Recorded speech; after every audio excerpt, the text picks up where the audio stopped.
E quando Adão ele come, ele inicia uma coisa: a violação do mandamento de Deus. O que foi que Deus mandou? Não coma. E Adão fez o quê? Desobedeceu e comeu. Só para você ter ideia, a justiça de Deus o que é. Me diz uma coisa: Adão matou alguém? Adão roubou alguma coisa? Adão fez algum crime cruel? Não, ele tão somente comeu uma fruta. Não foi comer uma fruta, ele desobedeceu uma ordenança de um Deus santo e justo. E isso foi suficiente para que os seus privilégios viessem cair abaixo. O privilégio que Adão tinha era o espiritual. Todo dia falava à tarde com Deus. Deus não tem mais essa comunhão com Adão. A Bíblia vai dizer que o pecado ele fica como uma barreira mediante ao homem. O segundo privilégio, o moral, ele é expulso do jardim e é colocado anjo com espada de fogo. E o terceiro privilégio, Adão foi feito para viver eternamente. Agora ele ia ter que morrer, ia passar pela morte. Sabe por quê? Por conta de uma coisa que atrapalhou a criação mais perfeita de Deus. Essa coisa se chama pecado. Pecado. O que é pecado? É a violação, a desobediência da vontade de Deus. Isso chama-se pecado. Uma palavra, irmão, que causou grandes estragos. E até hoje vive causando grandes estragos. Sabe por quê? Porque o pecado, meu irmão, foi o que estragou, foi o que deformou aquilo que Deus tinha feito perfeito. E foi uma coisa que sempre o homem foi sujeito, foi uma coisa que o homem não conseguiu dominar. A Bíblia vai dizer que em Gênesis capítulo 6, o homem começa a se tornar tão mal, tão maligno, que Deus faz o quê? Vamos acabar tudo com água. Eu me arrependo de ter criado o homem. Diz que vem o dilúvio. Diz que naquela época não chovia de cima para baixo, mas um orvalho de baixo para cima. Diz que Deus abre as comportas do céu, vem o dilúvio, mata toda uma geração afogada nas águas. O que foi que levou as pessoas a morrer afogadas? O pecado. Sabe por quê? É o que acontece. Tempo vai passando, surge Abraão, Isaac, Jacó, mas nenhum deles consegue resolver o problema do pecado. E o homem sofre grandes consequências com o pecado. Sabe por quê? Por conta da justiça de Deus, que demanda que ele venha punir todo aquele que descumprir suas regras. A Bíblia vai dizer que o salário do pecado é a morte. E aqui é onde nós entramos. Isso significa que toda vida, meu irmão, que você desobedecer a Deus, Deus automaticamente merece lhe punir com a morte. E diz que Deus, lá em Êxodo, ele manda as leis, os 10 mandamentos. Mas isso não foi o suficiente.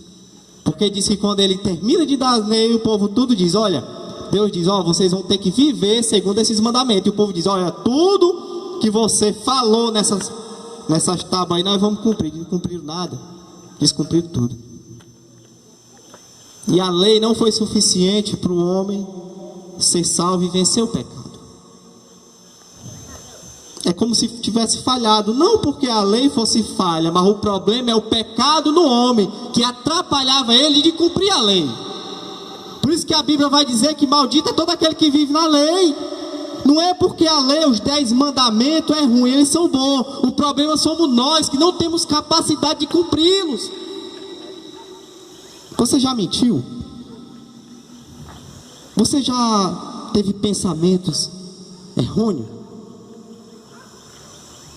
Eu já. Pois automaticamente, quando nós fizemos essas tais coisas, automaticamente as Escrituras diz que é digno de Deus nos punir. E essa mensagem é muito séria. Porque muitos ficam dizendo por aí que nós somos preciosos, que nós nascemos preciosos. Tem até o louvor que diz, né? Nós somos preciosos. Não, irmão, as Escrituras de Gênesis, Apocalipse diz que o homem é mau, que nós somos maus, que nós não temos nada de bom para oferecer para Deus, que nós já nascemos, irmão, com essa semente de Adão entranhada em nós. E a nossa situação aqui está muito séria, até aqui na mensagem. Homens maus que nós somos, mediante a um Deus justo. Mas o interessante, sabe o que é? É onde entra a graça de Deus. Glória a Deus. Talvez você diga, irmão, mas e o que é que eu faço aqui? É onde entra o que Deus fez por nós. Ninguém é capaz de vencer o pecado. Mas a Bíblia vai dizer que quando Satanás engana Eva, há uma profecia que ele enganou, mas Deus ia mandar um da semente da mulher, que ele iria ferir o calcanhar, mas ele iria esmagar a cabeça dele, mostrando uma profecia bíblica da vinda do Messias. E a Bíblia vai dizer que ele veio há 2000 anos atrás, nasceu de uma virgem, habitou nessa terra, sendo divino, sendo soberano, sendo Deus. A Bíblia vai dizer que ele não teve usurpação ser igual a Deus, mas se fez homem, se fez carne. Ali o Salvador do mundo. E muitos tinham que o Salvador do mundo naquele tempo vinha como um Salvador político, talvez andando em um cavalo formoso, hábil em instrumentos de guerra. Mas não, ele vem de uma descendência simples. Ele não vem amontado no cavalo, mas ele escolhe um animal totalmente simples, um jumentinho para andar. Ele não vem trazendo uma espada embanhada e sabendo guerrear, mas ele vem tão somente pregando o evangelho da paz. E esse homem padece, sofre, é injustiçado, é entregue ao sinédrio, é tido como culpado e é colocado como um dos maiores criminosos daquela época. Mas o que é que eu e você temos a ver com isso? Temos tudo a ver. Temos tudo a ver. Isaías 53 vai dizer que os nossos pecados estavam sobre ele, que por nossa culpa estava sobre ele, e foi do agrado do Pai moê-lo, fazendo enfermar. Ou seja, quando Cristo ele está naquele momento sofrendo e padecendo, só há um homem que era perfeito e justo, que já pisou nessa terra. Esse único foi Jesus Cristo de Nazaré. É o único que quando Deus olhava para ele dizia: esse eu não posso punir, porque ele é perfeito. Mas o que é que acontece? Quando Jesus está naquela cruz, acontece isso aqui: os nossos pecados são colocados sobre ele. Por isso que as escrituras vai dizer que aquele que não conheceu o pecado, Deus o fez pecado por nós. Isso significa, meu irmão, que ele não pecou, mas o nosso pecado foi colocado sobre ele. E não é um pecado somente de uma pessoa, é um pecado de toda a humanidade. Os maiores crimes cometidos por maiores criminosos, as maiores perversidades são colocadas sobre aquele homem. Se fosse medir em peso, toneladas e toneladas de iniquidade, de pecado é colocado sobre aquele homem. E quando Deus olha para o seu filho, a qual é perfeito, antes dele ver a perfeição, ele vê todo o nosso pecado sobre ele. E o que é que a justiça dele demanda que ele faça? Que ele puna o pecado. E automaticamente vem a pergunta: quem foi que matou Jesus na cruz? Uns dizem foi Satanás, não. Foi aquelas pessoas, não. Jesus naquela cruz, ele sofre, ele toma de impacto de frente tão somente a ira de Deus. A nossa dívida não era com Satanás, a nossa dívida era para com Deus. E Jesus ele sofre, ele recebe a ira de Deus. Tanto por isso que ele exclama: Deus meu, por que me desamparaste? Era como se naquele momento, naquela cruz, por conta dos nossos pecados, o próprio Deus virasse as costas para o filho dele. E as escrituras vai dizer que ele respira e diz: Pai, aqui mesmo eu te entrego o meu espírito. Aleluia, Deus, grande é teu poder. E ele expira. Aleluia. Aquele homem que nunca cometeu pecado, perfeito, ingênuo, não cometeu nenhum crime. Morre e recebe a punição que eu e você era digno de receber. O seu corpo é levado para um túmulo. Há uma desesperança em meio àqueles que o conheciam. E como era costumeiro, e até hoje é costumeiro às vezes visitar o túmulo dos mortos, mulheres vão numa manhã de domingo visitar o túmulo, e elas se assustam porque o túmulo, a pedra tinha sido removida, e por achar que talvez o corpo tinha sido roubado, ou alguma coisa errônea tinha acontecido, aquelas mulheres em extremo desespero entram no túmulo. E dentro do túmulo tinha um homem, e elas com desespero dizem: Senhor, tu sabe quem é que roubou o corpo do nosso Senhor? Porque ele estava aqui, o corpo dele, só que agora não está. E diz que aquele não era um homem, era um anjo. Ele diz: por que vocês procurai o vivente no meio dos mortos? Porque esse mesmo Cristo que morreu, ao terceiro dia, como ele diz, ressuscitou. Aleluia a Deus, glória. E as escrituras vai dizer isso aqui que tem a ver conosco, meu irmão. Que aquele homem que padece pelo nosso pecado, que ele morre, ao terceiro dia ele ressuscita. E se tem uma coisa que o pecado fazia conosco, que era, que eu disse, a morte. Aleluia. Todo que pega, o salário do pecado é a morte. E ele morre. Porém, ao terceiro dia ele ressuscita. Quando ele ressuscita, é simbolizando o quê? Que ele venceu aquilo que vencia o homem. Glória a Jesus, aleluia. Jesus, ele vence a morte. Por isso que nós estamos pregando aqui sobre um Deus que vive. Não é alguém que morreu e ainda está lá no túmulo. O túmulo está vazio. E hoje ele vive pelos séculos dos séculos. Glória a Deus. E quando Jesus ele ressuscita, é aqui aonde entra esse texto que foi lido. Aleluia, Deus. Como eu disse, Jesus ele recebe todo o nosso pecado. Mas e nós? O que é que acontece conosco? Nós recebemos algo de Jesus. Toda vida que o homem peca, comete qualquer crime, Deus olha para ele e vê pela sua justiça que tem que punir ele. Quando eu e você pecamos, Deus diz: ó, vou te punir, porque eu sou justo.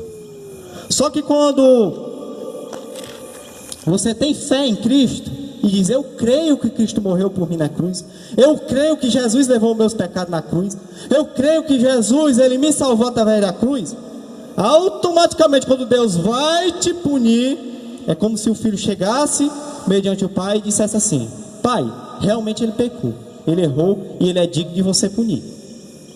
Porém, ele creu em mim e eu já paguei, eu já recebi a punição que ele era digno de receber naquela cruz. E aqui é onde entra esse trecho que vai dizer: justificados, pois, pela fé, temos paz para com Deus. Glória a Deus. Aleluia. A única maneira do homem não receber a punição de Deus é através da fé no sacrifício de Cristo Jesus. Verdade. Glória a Deus. Obrigada, Jesus. Como que alguém é justificado? Sabe o que é justificado? É alguém cometer um crime horrendo, ser culpado, ser perverso, mas no momento o juiz olha para ele e diz: ó, você está livre, você não é culpado mais. E aquela: eu estou livre? Sim, mas só que alguém vai ser preso no seu lugar. E quando você olha uma pessoa inocente que nunca fez crime nenhum, vai ser preso no seu lugar e você é solto. Desse jeito. Isso é a graça de Deus. A palavra graça significa favor e merecido. Um favor àqueles que não mereciam. Isso nos mostra que eu e você não merecíamos o favor de Deus, mas Deus assim, Ele nos deu de graça. Porque talvez você pergunte: então o que é que eu preciso fazer? Eu preciso pagar quanto? Quantos mil é? Qual é o sacrifício que eu tenho que fazer? Qual é a serra que eu tenho que subir? O que eu tenho que fazer? Fé. Justificados, pois, pela fé. Tão somente através da fé. Glória a Deus.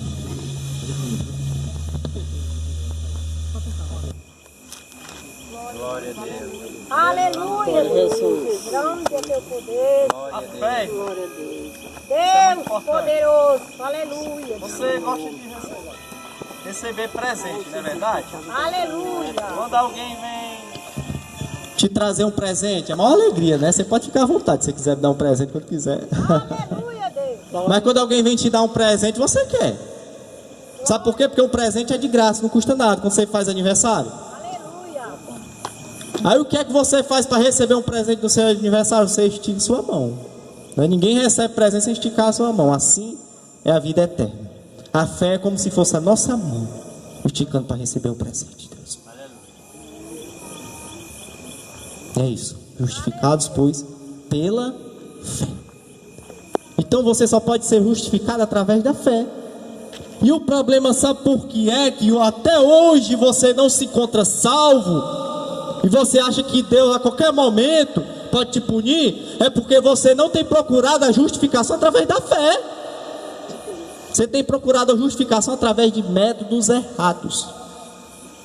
Você tem procurado se justificar porque se acha uma pessoa boa, meu irmão. Não tem como. Não tem como, meu irmão, você querer ser justificado se achando porque dá esmola. Porque chega uma pessoa e você, passando necessidade, você dá 2 quilos de arroz à pessoa. Isso é legal, continue fazendo isso. Mas e essas coisas em si não é suficiente para você obter a vida eterna. Sabe por quê? Porque se você fosse salvo através de tais coisas, você estava sendo salvo não pela graça, mas pelas suas obras. E você estaria anulando todo o sacrifício de Cristo naquela cruz. E isso é impossível de alguém fazer. É porque talvez você tenha se justificado talvez através do sacrifício que você faz. Talvez você se abstenha de muitas coisas que você acha que isso é suficiente para fazer você chegar ao céu. Ah, irmão, é porque toda vida quando chega na Semana Santa eu jejum, sabe? Mas também quando chega meio-dia eu também dá prata. Ah, é porque eu rezo o terço, né? E isso vai me fazer chegar ao céu. Ah, porque eu sou muito devoto. E todo ano eu vou para o Canidé com aquela roupona e de pé. E faço 1001 promessas, meu irmão. Essas coisas não é capaz do homem ser salvo através dessas coisas. Aleluia. Verdade. Isso sabe o que é? É você procurar caminhar pelo caminho totalmente distante do que é a vida eterna. E às vezes o caminho é tão fácil, está perto de você, Glória a Jesus. Aleluia. Aleluia. e você busca um caminho longe. O que está te fazendo é distanciar, e está te fazendo confiar em si mesmo. O problema é que você tem confiado em si mesmo e tem procurado outros métodos. Enquanto o método muitas vezes ele pode ser simples, mas se voltar para Cristo. Então isso, a graça de Deus. A graça de Deus. O que você tem que fazer é se voltar para Deus, crer no Evangelho dele e não desperdiçar isso. Uma mensagem dessa tão maravilhosa, o preço que foi para que nós estivéssemos aqui. A salvação ela é de graça, mas ela foi comprada pelo preço imensurável, pela uma moeda que não é que o homem mais rico do mundo não pode comprar a vida eterna. Aleluia, Deus. Grande é teu. Porque a moeda ele não tem. Essa moeda chama-se o sangue de Cristo Jesus na cruz do Calvário. Glória a Deus. Verdade. Essa é a moeda. Aleluia. A graça de Deus é como uma história que ilustra muito bem de uma mulher que ela vai comprar um eletrodoméstico na loja, e quem é dona de casa sabe, né? Uma máquina de lavar, imagina só, também dá alegria, um fogão, né? Glória. É bom demais. Aleluia. E ela chega na loja e vai fazer no crediário, parcela, né, em 15 vezes, que o negócio tá é sério. Glória. Parcela em 15 vezes, né? E ela escolhe com o vendedor aquele produto do sonho, parcela, vê que dá para ela pagar. E quando ela chega no caixa, algo inusitado acontece. Ela é barrada. O crédito dela não é aprovado e a atendente diz que o nome dela está negativo. SPC e Serasa.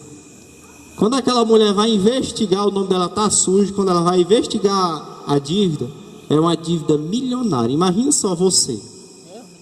Imagina só você, se você acordasse de manhã e descobrisse que você tinha uma dívida de milhões de reais. A hora aquela mulher ela fica em estado depressivo. Volta para casa. Aquela mulher não fez aquela dívida, né? Como na linguagem popular, que foi uma covardia que fizeram com ela. Se desespera, entra em entrada de depressão. Mais uma determinada feita, chega uma pessoa que diz para aquela mulher: olha, a tua situação está difícil, mas eu ouvi falar que há uma conta poupança no seu nome. Alguém já me disse no banco. E ela: como que há uma conta poupança? Eu nunca fui no banco, né? E se tem, não tem nada, que eu nunca depositei dinheiro nenhum. E com muito sacrifício, aquela mulher convence aquela mulher a ir no banco se informar. E quando aquela mulher chega naquele determinado banco, desacreditada, ela nunca tinha ido lá, como que ela tinha essa conta poupança? Quem entrega sua identidade, a atendente do banco diz: é a senhora tem uma conta aqui mesmo. E ela: e tem. Ah, mas não tem nada. Ela diz: olha, eu vou te dizer, tem muito dinheiro. Milhões e milhões de reais. Quando ela vai olhar aquela quantidade de dinheiro, era a mesma quantidade que estava sendo negativo no nome dela, que ela devia. Sabe o que ela faz? Automaticamente ela pega aquela quantia que ela não soube nem quem foi que fez, colocou no nome dela, naquela conta poupança, pega aquela quantia e paga aquela dívida que tinham feito no nome dela. E sabe que essa história dessa mulher aplica-se para nós. Essa mulher, ou talvez homem, é você. Aquela mulher não fez aquela dívida, alguém fez no nome dela, mas aquela dívida também estava sendo cobrada a ela. Eu e você, por conta do pecado, nós temos essa dívida impagável, que se iniciou lá desde Adão. Porém, aquela mulher também não pagou aquela dívida. Alguém pagou essa dívida tão alta no lugar dela. Do mesmo jeito, eu e você não pagamos essa dívida. Cristo pagou todo o preço, morrendo naquela cruz. Então, somente para aquela mulher pagar aquela dívida, ela teve que fazer o quê? Acreditar em quem deu a boa notícia a ela, de que havia uma conta poupança no nome dela, ir lá no banco e ter a atitude de pegar aquele dinheiro e pagar a dívida. É assim com a fé salvífica. É quando o homem crê em Cristo que ele pode ter remissão dos seus pecados. E o que é que crê em Cristo, irmãos? Eu creio que Deus existe. Isso é um bom sinal, um sinal que você não é ateu, né? Talvez se eu sair perguntando, todo mundo vai dizer que crê que Deus existe, mas essa não é essa crença na existência de Deus, mas é uma crença salvífica. É crer em Cristo, largar de crer em você e começar a crer em Cristo, confiar em Cristo, acreditar no sacrifício de Cristo. Aí sim, um homem obterá a vida eterna. Então, é a mensagem mais maravilhosa de todos os tempos. Essa é a melhor mensagem que um homem pode ouvir. Nenhum poeta, o poeta mais famoso de todo o mundo, ele pode trazer uma mensagem tão verdadeira e tão fiel como essa. Essa é uma mensagem que não somente vai mexer com o teu emocional.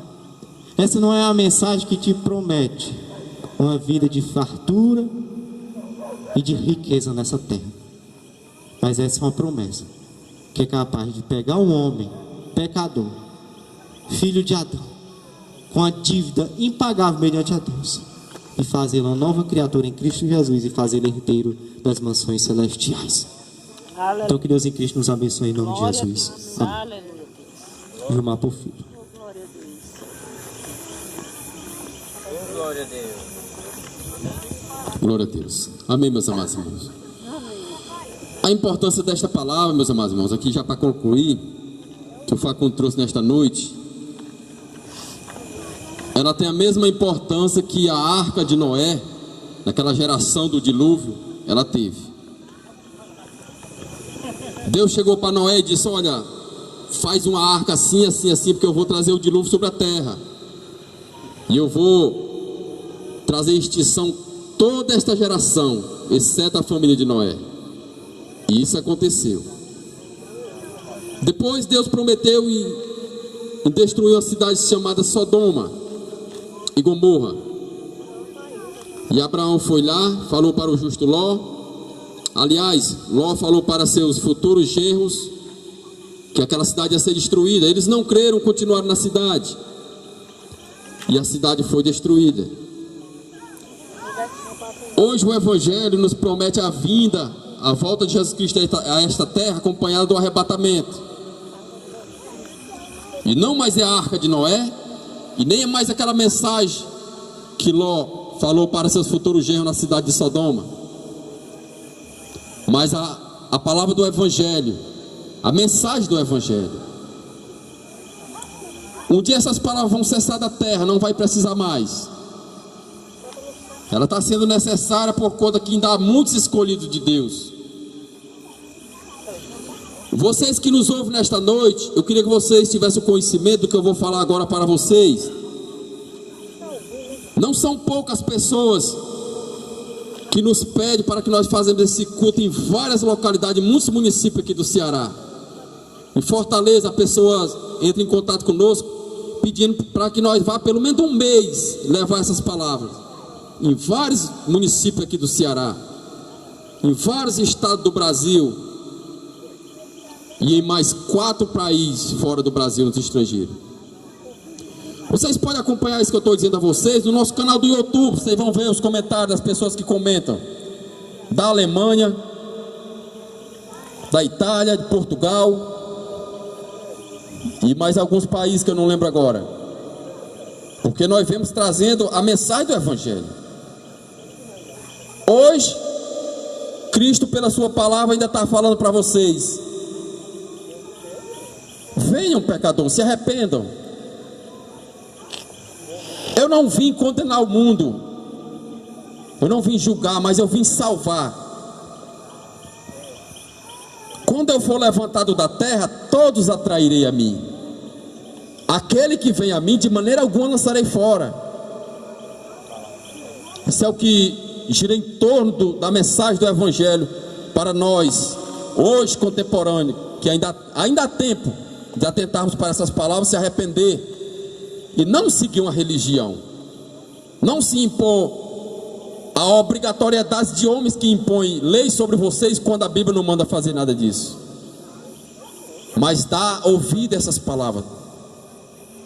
Vai ser ela a saída para a nossa vida eterna. Crer em Jesus Cristo, se arrepender de seus pecados e partir desta vida terrena para a vida eterna com confiança em salvação, que há somente em Cristo Jesus. Todo aquele que vier a mim, de maneira alguma lançarei fora. Jesus falou isso. Mas a palavra tem sido desprezada por muitos. Hoje nós temos a congregação mais perto de vocês aqui, em Maranguape, cujo dirigente é o Francisco Facundo, esse rapaz que pregou aqui agora. Lá no bairro Novo Parque Iracema, ali conhecido também como Alto do João Grande. A congregação mais perto para vocês. Ou caso vocês queiram conhecer mais nossas pregações, lá tem muitas coisas que os pastores escondem de vocês, o que vocês não tomaram conhecimento ainda, por nenhum dos pregadores. Vocês vão no canal do YouTube colocar Missão de Fé Oficial. Lá tem mais de 1000 pregações nesse canal, que é da nossa igreja. E tem também o canal no YouTube do Francisco Facundo. Você vai colocar no YouTube Francisco Facundo, você vai ver, esse rapaz também tem um canal lá com muitas pregações, muitas mensagens dessas maravilhosas. E então, os avisos são esses. Se vocês quiserem saber mais sobre o nosso ministério, pode procurar o irmão Nenê e a irmã Kelly Jaqueline, que eles sabem informar a respeito do nosso ministério. Quando é que nós vamos voltar aqui? Quando é o nosso culto de Santa Ceia? Pode tirar algumas dúvidas com eles, que eles sabem, eles fazem parte do nosso ministério. Não sabemos até quando ficamos pregando aqui ou ali em Piracicaba, mas sempre que nós viemos, as palavras vai ser essa aqui, palavra de ensinamento, assim como os apóstolos e Jesus ensinou. Amém? Eu queria que vocês guardaram essa palavra no coração de vocês. Porque deixar para se arrepender quando o céu se abrir na vinda de Cristo, isso não vai funcionar. Mas irmão Gilmar, mas o ladrão estava ali ao lado de Jesus e ele já estava para morrer, ali ele se arrependeu e acreditou que Jesus era Salvador. Aquilo ali foi um fato ocorrido. Aquele homem estava preso, muito provável, nunca ouviu ninguém falar de Jesus. A oportunidade que ele teve foi aquela. Porém, vós têm escutado essas palavras. Vocês já conhecem muito bem que o nosso intuito aqui não é dinheiro, porque nós conhecemos muito bem, pelo que nós estudamos, as técnicas dos falsos profetas e dos falsos pastores. Nós sabemos muito bem quais são as técnicas que juntam pessoa, e através da fé das pessoas a gente arranca dinheiro pela fé das pessoas. A gente sabe essas técnicas. É por isso que nós denunciamos tanto os falsos profetas. É porque nós pregamos a verdade, mas conhecemos também as técnicas que eles usam. Ele mexe com o seu emocional, eles pregam de uma forma sensacionalista, eles pulam, eles gritam, eles rodam, dizendo que estão cheios de Espírito Santo. Portanto, é para passar confiança para vocês que são homens de Deus, que eles são homens de Deus. Depois, por trás, vem envelope ungido. Ele diz que você só é fiel se você der o dízimo, quando a Bíblia não chama ninguém de fiel quem é dizimista. Quem foi que a Bíblia chamou de fiel? Era quem era dizimista? Não, isso é mentira dos pastores. Seja fiel, dê o dízimo. Pois pastor, me mostra na Bíblia aqui, se eu der o dízimo eu sou fiel. Não tem na Bíblia. A Bíblia chama de fiel aqueles que verdadeiramente ministram a palavra